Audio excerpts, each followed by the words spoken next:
Perkenalkan, nama saya Francisca Kurnia Trisdona Fikamaran dari Prodi Psikologi semester 2 Universitas Nusa-Nipa, Indonesia.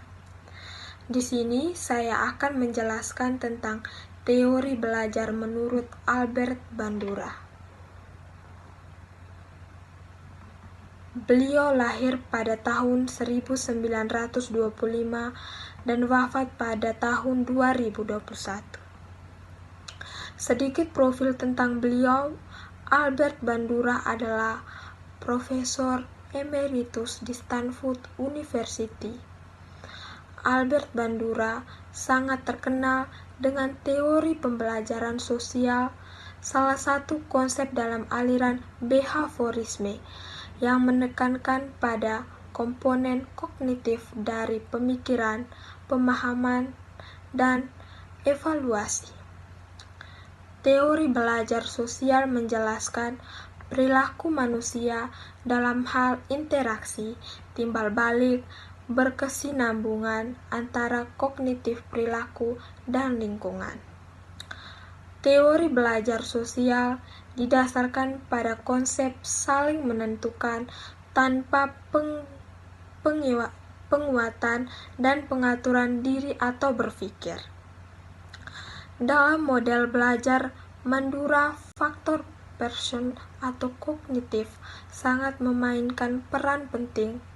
Teman-teman, faktor person atau kognitif yang dimaksud adalah self-efficacy atau efikasi diri.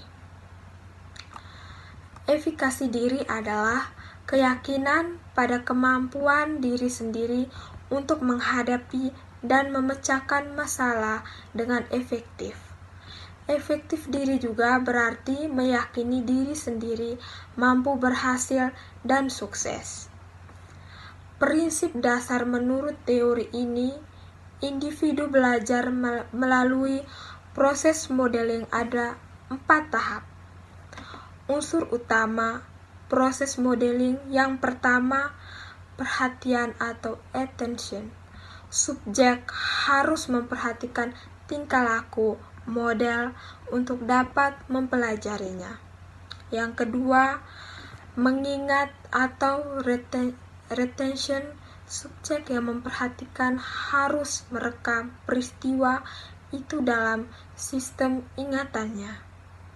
Yang ketiga, reproduksi, gerak atau reproduction.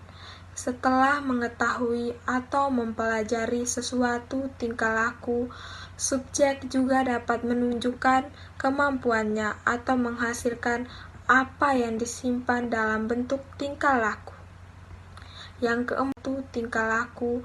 Subjek juga dapat menunjukkan kemampuannya atau menghasilkan apa yang disimpan dalam bentuk tingkah laku. Yang keempat, motivasi. Motivasi juga penting dalam pemodelan Albert Bandura, karena ia adalah penggerak individu untuk terus melakukan sesuatu.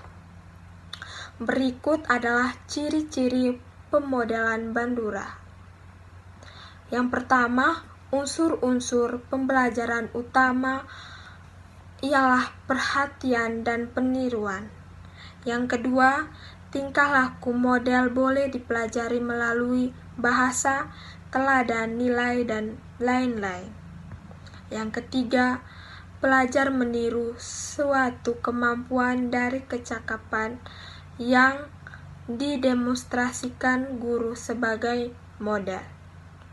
Yang keempat, pelajar memperoleh kemampuan jika memperoleh kepuasan dan penguatan yang positif.